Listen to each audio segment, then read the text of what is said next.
Tentative de discrédit, tentative de décrédibilisation, parce que c'est ce qui est en train de se passer. Je ne sais pas si vous avez déjà regardé un film et remarqué que la plupart du temps, quand le vilain ou le méchant du film se rend compte qu'en réalité son narratif ne tient plus la route, eh bien, ce qu'il fait, c'est qu'il change de tactique en essayant notamment de discréditer la personne en face. Et la plupart du temps, c'est le personnage principal ou l'acteur du film.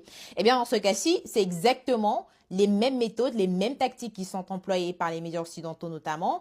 Et dernièrement, hier, par exemple, une amie m'envoie un message me précisant qu'elle aurait lu un article du média RFI, du média français, dans lequel tout un paragraphe m'était dédié.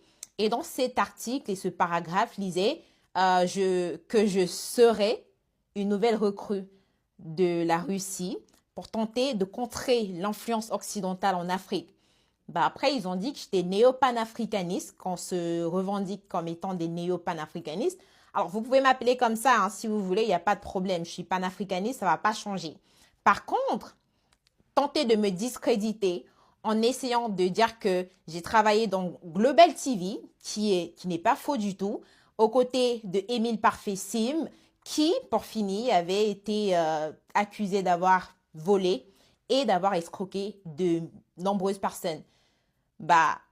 Je n'ai rien à voir avec Émile Parfait-Sim, tout comme Nathalie Yamb, qui a été citée dans le même article, dans le même paragraphe, comme étant sa partenaire, entre guillemets. Ça, c'est une tentative de discréditer, de décrédibiliser. Et je pense que vous remarquez, vous savez ces genres de tactiques, ça ne va pas marcher. Dites-moi dans les commentaires ce que vous en pensez. Ça va pas marcher. Peut-être ils pensaient que j'allais aller pleurer sous mon matelas. Mais désolé, je vais pas pleurer. Je suis pas du genre à pleurer aussi facilement, d'accord?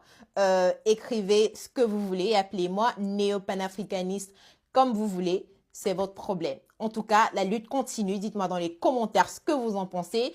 Parfois, j'en viens à me demander, à me poser la question de savoir quelle sera la prochaine étape. Essayez de me sanctionner comme Nathalie Yamb ou Kémy Séba ou encore les autres panafricanistes. Ça, je m'en fous, hein. Bref, bon, dites-moi dans les commentaires ce que vous en pensez. Encore une fois, on continuera de suivre l'actualité.